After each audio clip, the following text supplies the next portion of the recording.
Hey guys, and welcome back dito sa ating YouTube channel. And for today's video ay pag-uusapan nga natin ulit itong Lumina. So sa Lumina ngayon, meron ngang nagtatanong sa atin kung paano tayo makakapag-earn dito ng Lumina token po nila.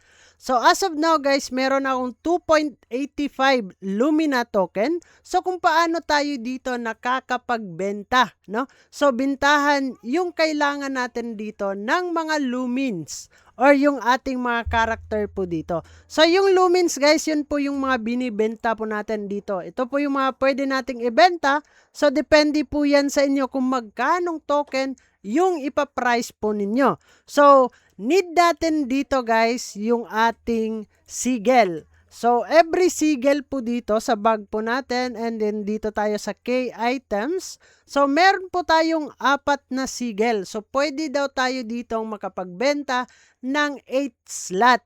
So every sigil po dito ay merong 2 slot na binibigay po sa atin para makapag-trade po tayo dito.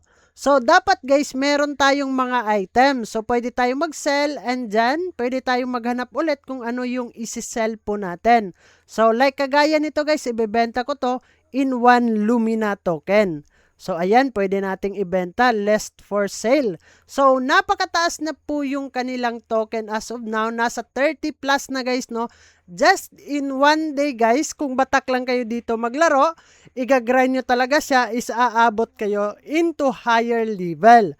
So, pwede na kayong magbenta agad dyan kung meron kayong ibebenta na mga Lumina. So, ililista nyo lang ng ililista guys. So, dito tayo sa ating trade.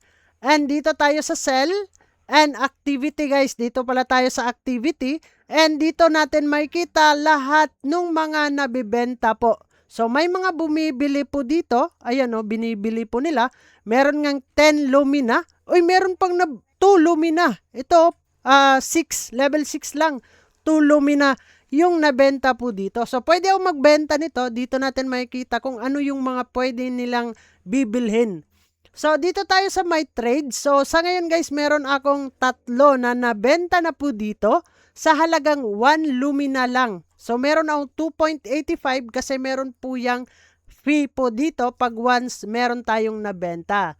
So, ganun lang kadali guys, no? Always lang kayo maghanap ng mga kalaban dito, yung mga lumens. Ang tawag dito sa mga character or ganito guys is lumens. So, pwede tayong makikipaglaban dyan at pwede nyo din yang i-catch po natin yan sila sa pamamagitan ng lantern. So, yung lantern naman guys, nabibili natin yan dito sa ating shop or merchant, no? Pumasok lang kayo dito sa kanilang NPC or dito sa town guys. So, dito natin makakakuha ng ating lantern. So, pwedeng blue lantern, ay ember lantern at itong vesper lantern. So, depende po yan sa inyo kung ano yung bibilhin nyo po dito. So, guys, napakadali pong maglaro dito sa Lumina. Wala po kayong igagastos. Libre po tayo lahat dito. So, kailangan lang natin mag-catch ng maraming mga lumens. Yung lumens po natin, yun po yung ating mga character po dito, guys, no?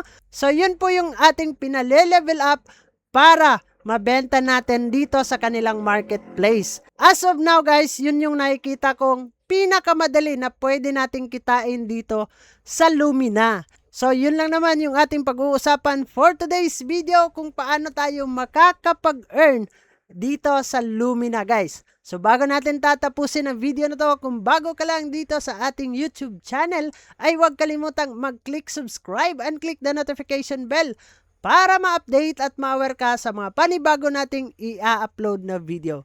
So, dyan naman na kayo guys. Kita-kits soon in the next video. At mag-ingat tayong lahat. And bye-bye! Barangay, samahang masaya, ano pang hinihintay? Kung online games ang iyong gusto, dito ka sa guild ko, solid to. Sa aming community na puro makulit, mga hari na trash talk pero malupit.